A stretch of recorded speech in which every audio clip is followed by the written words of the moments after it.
1. e4, Fischer begins with his favorite move, the king's pawn, immediately opening lines and preparing for a sharp, tactical confrontation where his calculational abilities can take center stage. 1. e5, the legendary Soviet Grandmaster Efim Geller responds symmetrically, accepting the challenge of an open game and steering the battle into the classical, theoretically rich main lines.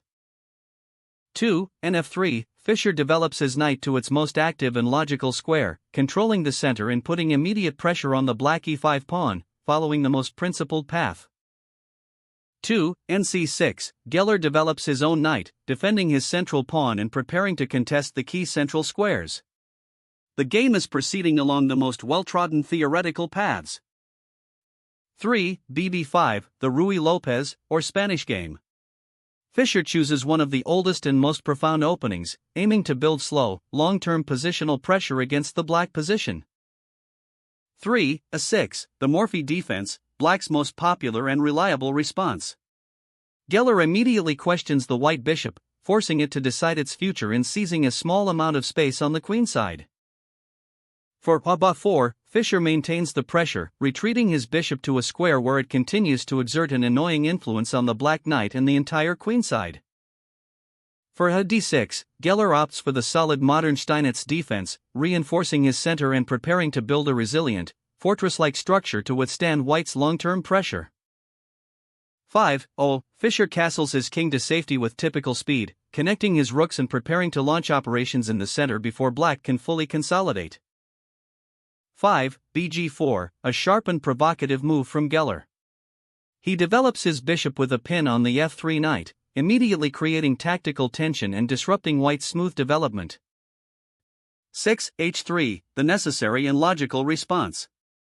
Fischer challenges the pinning bishop, forcing it to either release the tension by trading or commit to a retreat, clarifying the situation. 6. bh5, Geller maintains the pressure, refusing to trade. He keeps the pin alive, daring Fischer to weaken his own kingside in an attempt to break it. 7. c3, a classic and multi-purpose Ruy Lopez move. Fischer prepares to build a strong pawn center with d4 and creates a retreat square for his bishop on c2. 7. qf6, an extremely aggressive and unusual queen sortie. Geller puts direct pressure on the f3 knight and prepares to create kingside threats, taking the game into sharp, uncharted territory. 8. g4, a fearless and committal response. Fischer accepts the challenge, breaking the pin by force. This move permanently weakens his own kingside but seizes the initiative and punishes black's adventurous queen. 8. bg6, the bishop is forced into a retreat, its primary mission of provoking a weakness having been a resounding success. The board is now set for a brutal, tactical clash. 9. d4, with the pin broken, Fischer immediately strikes in the center.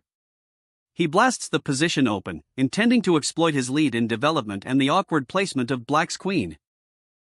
9. b4, Geller captures the pawn, cashing in on his provocative opening and entering the tactical melee he had been aiming for from the start. 10. nbd2, a move of remarkable calm amidst the storm. Instead of reacting hastily, Fischer develops another piece, prepares to challenge the black bishop, and shows nerves of steel. 10. bg6, the black bishop is forced to retreat for a second time. While it has created chaos, Geller's pieces are becoming slightly disorganized under Fischer's precise pressure. 11. bxc6+, a signature Fischer decision. He gives up his powerful Spanish bishop to shatter black's pawn structure, creating permanent weaknesses on the queenside that will be a target for the rest of the game. 11. bxc6, the forced recapture leaves Geller with ugly doubled pawns. While this opens the b-file, the long-term structural damage is a heavy price to pay. 12. e-dex5, Fischer continues to clarify the central tension to his advantage, opening the d-file and preparing to install his pieces on the newly weakened light squares in black's camp. 12. e-dex5, the logical recapture, but now the position is completely open, a situation that heavily favors Fischer's better developed and more coordinated pieces. 13. nix5, the knight leaps into the heart of the action. It lands on a dominating central square, exploiting the open lines and creating immediate threats against the vulnerable black position. 13. BD6, Geller develops his bishop and challenges the powerful white knight, a necessary move to try and fight for control of the key central squares. 14. NXG6, Fischer trades his powerful knight, but only to rip open the h-file and permanently expose the black king. He correctly judges that the resulting attack will be unstoppable. 14. QXG6, the forced recapture brings the black queen to an active square, but it also pulls it away from the defense of the vulnerable kingside. 15. 1 plus rupee, the rook joins the attack with devastating tempo. Fischer seizes the open e-file, delivering a check that forces the black king into a hopelessly passive and awkward position. 15. KF8, a sad necessity. The black king is forced to this miserable square, where it is cut off from the rest of its army and will be a permanent target for the white pieces. 16. NC4, the second knight joins the party. It leaps to a magnificent attacking square, from where it puts immense pressure on black's weak pawns and prepares to deliver the finishing blow. 16. H5, Geller's only hope is to create chaos. He launches a desperate pawn storm on the kingside, trying to generate counterplay before his own position collapses completely.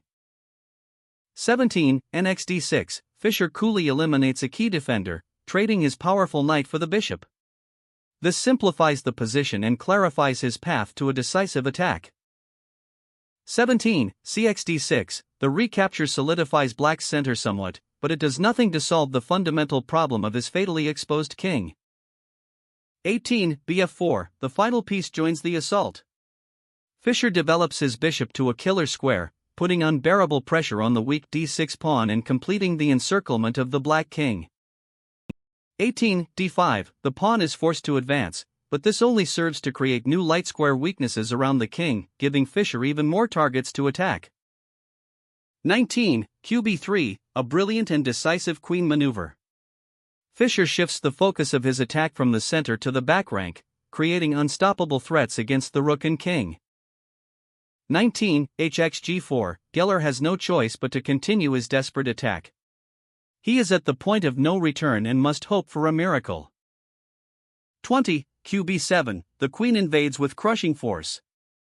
This killer blow threatens both the rook on a8 and checkmate on the back rank, leaving black with no good defense.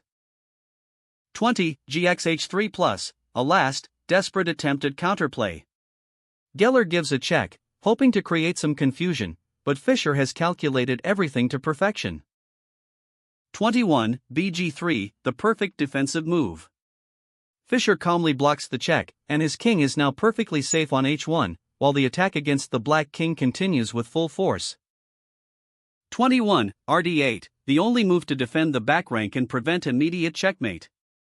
The black rook is now tied down to a pitifully passive defensive role. 22. QB4+, the elegant and crushing final move. This simple check is a brilliant deflection that forces resignation. Black is faced with a choice between losing his queen or being checkmated. Seeing no way out, Geller resigned.